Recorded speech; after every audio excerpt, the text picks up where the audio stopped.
Hello, everyone. This is Adam Meister, the Bitcoin Meister, the Disrupt Meister. Welcome to Today in Bitcoin. Today is January 31st, 2017, and we have a very, very special guest here today, the biggest guest ever on the show. This man is a living legend. He is the international man. He has been almost everywhere on this planet. He's got books out. He was an inspiration to me when I learned about him in 2011. It totally changed my whole perspective of the world, how I look at things, my business dealings, just my goals in life. Here is the legend, Doug Casey. Welcome to the show, Doug Casey. Thank you, Adam. It's a pleasure. Now, right now, you are in beautiful Punta del Este, Uruguay. I just wanted to point that out. I can turn the camera around just in case people have not been to Punta. I think they can look out the window and see the beach. That's beautiful, beautiful. I mean, that's the life, people. So my first question here is, obviously, we talk about Bitcoin a lot on the show, but we talk about precious metals also. You are a huge part of the precious metals community. You go to mining conferences, you talk to so many people. What personally do you think about Bitcoin? And secondary, what do you hear when you're out? Do people actually talk about Bitcoin at these conferences at all? Or do you not hear much about Bitcoin? Well, my problem is that although I'm a technophile, I'm not very good when it comes to the practical application of computers.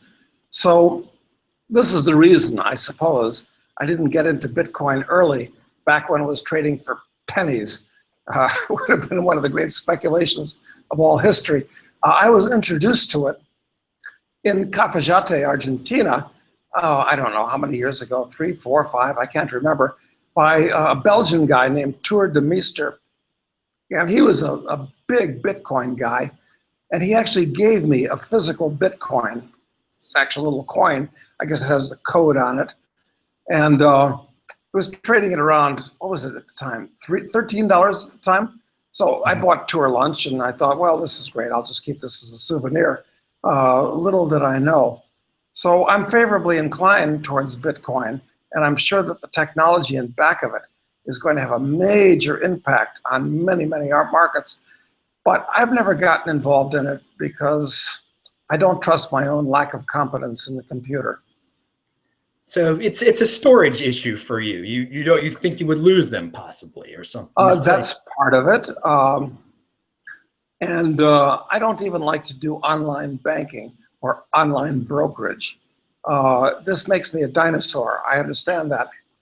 But at the same time, if you don't have a high level of competence with the computer, you don't know what you don't know, and mistakes can be made. So, all right. So in the precious metals community, is there any talk of Bitcoin, or is it just being ignored? I've from some people, I get the feeling that some people are kind of almost scared of Bitcoin, feel like it's a competitor. When I feel like they just go hand in hand. Precious metals and Bitcoin can be friends. You can like both of them. Well, I agree with you. And there's a company called BitGold, traded in Vancouver, that I'm a significant shareholder of, because I was a significant shareholder, a founding shareholder actually, of Gold Money, Jim Turk's company, and it merged with BitGold, which has made it into a product. So I view Bitcoin mechanism. In other words, I guess if you know how to use it properly, it's a great way to send money anywhere in the world using the SWIFT system or without a bank going forth. So I think that's the main utility of it. But now you're breaking up a little bit on me there. Can you still hear me all right and see me? Yeah, I guess it was just on my end. What do you want me to say again? No, you were saying the main utility of Bitcoin was sending money around the world, I believe. Yeah, it's a transfer mechanism. Yeah, it allows you to obviate the banking system and the SWIFT system and so forth. Yeah, and so for a person who obviously travels, and one of your philosophies is, not to have all your assets in one country, to diversify from country to country.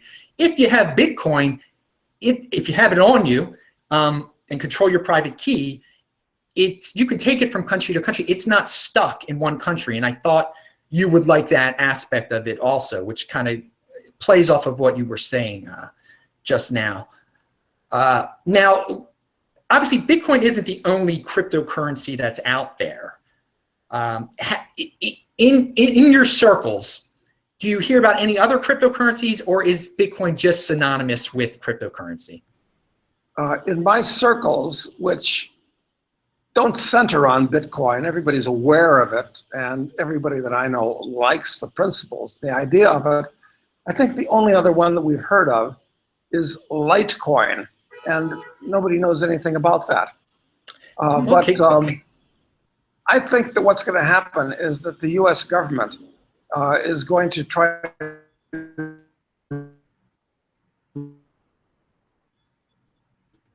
Bitcoin, Fedcoin, trading in parallel with it. I think that would be a clever move on their part. So I don't know what the ultimate value of Bitcoin could be. Much higher, much lower, I don't know. But you're going to get competition from governments and so forth. And I wouldn't want to use the government currency for the obvious reasons. There's no reason to trust the government. Although the average person will trust the government and will prefer that.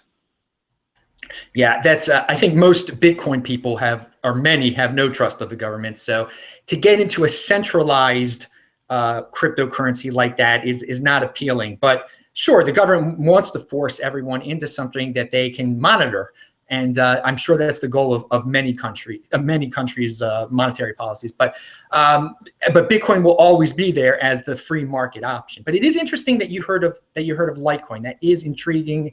And what have you heard about BitGold, the Canadian company that allows you to transfer gold and Bitcoin easily? Well, here's the thing. It's a company. It's centralized. So something could go wrong and you could lose your money. That's the only talk I really hear about it. On my end is that when people bring up services that are centralized, they're worried when using. And there are people that are very interested in buying gold with Bitcoin, and that's how I've heard about it too. So I've heard some positive, but I've heard some worries too, because for people like to control their Bitcoin at all times and not give it to a third party. That's one of its benefits, I guess. So, but I definitely have heard of the company, and I'm sure everyone here that's watching today has heard about it. But and again, for someone of your great financial stature to know about Bitcoin is very reassuring to so many people who are watching this right now, and that people in your circle know about it. It's great. It is very reassuring. I think you tell moving on to, I guess, a little bit off Bitcoin subject, you tell young people they should go to Africa. That's where there's so much financial opportunity, and I actually went there, and I believe that when some people hear that, they're like, well, what am I good at? They hesitate. Well, they hesitate for a number of reasons, but they don't have a field. And I would like to say that I think Bitcoin is the reason people should go out there. I think maybe you could incorporate that into your future things when you advise people, because the people of Africa, they want Bitcoin. They want what I saw in person. They seem to just crave it because their governments do all sorts of financial shenanigans, as you know. Do you, off the top of your head, is there a country in Africa where you think Bitcoin would do well in terms of they crack down at gold on the border? They don't let you take your wealth out at the border, but inside, they're not very technologically sophisticated. So if you're running a Bitcoin operation, they wouldn't even know. And excluding Angola meets that, but it's very difficult to get into Angola for Americans. Well, I am a big fan of Africa. I like it because it's full of chaos, which is exactly why most financial people don't like it. But when you have chaos and disorganization and lots of corruption, because every government in Africa is terminally corrupt, this presents opportunity. And I recommend it for any person from an advanced country, like any place, US, Canada, Europe. You want to go someplace where you're on an on-level playing field. You don't want to be on a level playing field. You want to go someplace where you have a marginal advantage over everybody else. And since very few people travel to Africa these days, well, they'll go to South Africa or Kenya on a safari, but that's got nothing to do with what I'm talking about. I'm talking about going to obscure countries and doing things that the tourists don't do.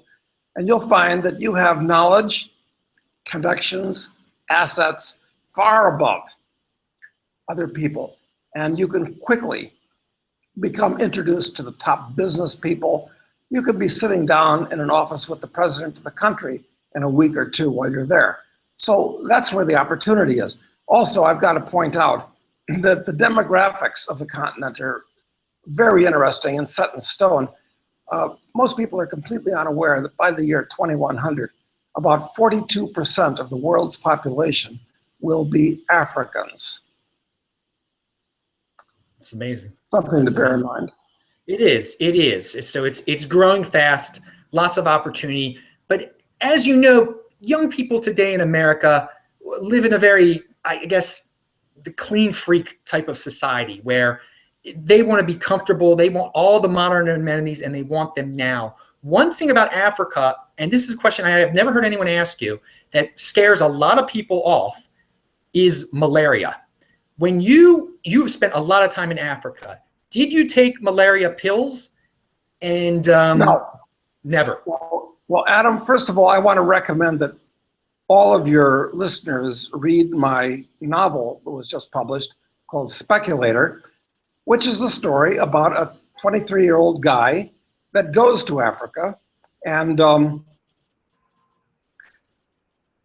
of money, into $200 million, and gets involved in a bush war and all kinds of things like that. One of the things that I talk about in the book is we talk about lots of different things in the book. It's quite educational, disguised as an adventure novel, is malaria. And I've spent a lot of time all over Africa, never taken pills, because there are too many side effects for them, number one. There's no guarantee that the pill that you take will be a prophylactic for the particular strain of malaria that might be in the area. And I've never gotten malaria. Maybe I've just been lucky so far. And I have medical friends that say, no, things have changed. The new prophylactic malarial pills are much better without the side effects, et cetera, et cetera. I don't know. Consult a proper doctor of tropical medicine, but I haven't experienced malaria as a problem. Okay, that is very reassuring to people out there, I can tell you, because Americans fear disease. They fear a lot of things. There's a lot of fear that paralyzes young people, which is really unfortunate. It's really a pity that it seems like a lot of young people in the U.S. automatically try to go from high school to college. Big mistake, expensive mistake, a corrupting mistake. I advise against it very strongly. And most young people act like potted plants, and they think going to Europe is a risky adventure. So they've got to change their attitudes, or, well, this is part of the continuing decline of Western civilization, which has been going on since about the time of the First World War, but it's reaching a climax at this point. Really a pity. Yeah, it is. And it appears so many, I think, young people almost want to be plants. They want to plant themselves. And I think you inspire people to get off their butts and do stuff. Now, what do you think? I mean, you don't preach all happy flowers. You talk about, that there could be economic troubles ahead. There will be. Plan your life around that. Now, now, how do you balance that? Because there's some people out there, all they talk about is the end of the world, and I think people get put down by that. There has to be a balance. I think you do a pretty good job of it. So what do you think about all the super doom and gloomers that are like, I mean, how should one balance one life? Because if you get too stuck in this doom and gloom paradigm, all you do is you end up at home watching the computer and, you know, trying to curse at your political leaders, and you end up doing nothing. You're absolutely correct. Well, to start with, it depends on your time frame. And I'm a fan, an aficionado of ancient history. I can say this, that ever since 200,000 years ago, when Homo sapiens appeared as a species, that it's been a constant upward trail for humanity. And since the Industrial Revolution, the ascent of man has gone into hyperdrive. I'm convinced that if we were to have this conversation 100 years from now, we could very well be not only on a moon of Saturn very easily, we could easily be on a different star. So I'm very optimistic for the future. I'm very optimistic that people will continue to produce more than they consume and save the difference. There are more scientists and engineers alive today than have ever lived in all of the world's previous history put together. So there's great light, which is the enemy of any free man, is really a cancerous stage. And I think we're on the edge of a major economic cataclysm, much worse than what happened from 1929 to 1946. So there are hiccups along the way, and I think we're about to have one. But I don't know if that's gives you my perspective adequately or not. That's good. And during a hiccup, people can still make money. People, I mean, the way I see the world is, I mean, you always talk about the 80%, 20% of the people are bad in this world. I think I might be kind of messing up what you said, but in a sense, I feel like only about 20% of people in this world are proactive enough to just think outside the box. So if you're 1 out of 5, you've got a shot at doing really great things. I don't think people realize how great a shot people have if they just do things a little bit different, because 80% of the other people are going to just follow the mindless zombies. You're absolutely right. Most of success is just showing up. And this is why I emphasize Africa for people that have some get up and go. You got to go that are competitive with you. So if you're an American or a European, that is where the action is. And just showing up will put you head and shoulders above the crowd. Absolutely. That's why I put that in Africa reasons. All right. So now we've talked about the book a little bit. You have another book coming out very soon, correct? The sequel. So tell us about that. Well, Speculator is the first of a sextet of novels reforming the unjustly besmirched reputations of 6 highly politically incorrect occupations. So our hero, Charles Knight, after having made a huge amount of money and lost most of it, had it taken away from him in Speculator, now goes on to be a drug lord. And here I reform the reputations of the legal and illegal drug businesses. How you get the morality of various types of drugs. And that's coming out in July. And then we get more radical from there. As we move in each successive year, Charles becomes an assassin, which is a morality trail. He becomes a terrorist, which is that'll be an interesting book because I have a lot of views on terrorism as a method of warfare, the morality of it, methods of it, and so forth. And then he becomes a warlord, and finally, it turns out he's the Antichrist. But he's a good guy. So it's basically a debunking of conventional religions. So I think people will get more and more interested in the series, although Speculator has won a couple of big prizes so far, and I'm very pleased. So Speculator that's available at Amazon.com or? Yeah, that's the only place you can really buy a book these days because, you know, there's 1.5 million new books published every year, and they're all saying me, me, me, me, and bookstores no longer exist for practical purposes.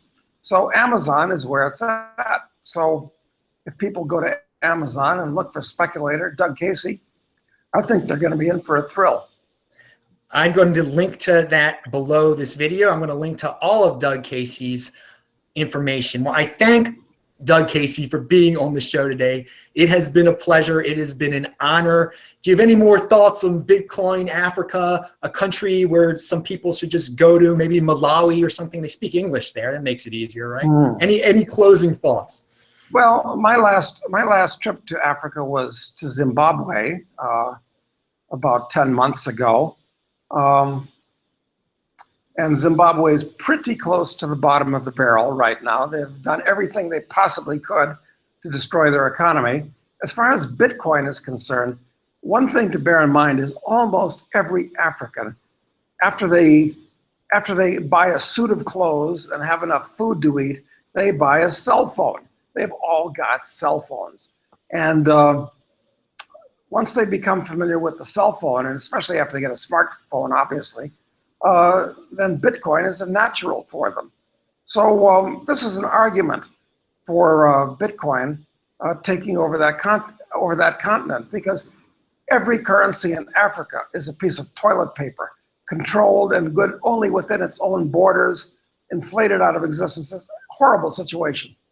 So there's no question in my mind that the Africans, because they all have cell phones and because the local currencies are so horrible, they're going to go for an alternative. And that's probably going to be Bitcoin. To a lesser degree, gold because of the culture. But so I think you're on the right track that way, Adam. I really do. Excellent. Well, those are good closing words. Everyone, I hope you enjoyed the show today. Thank you again, Doug Casey, for coming on. Have fun down there in Uruguay.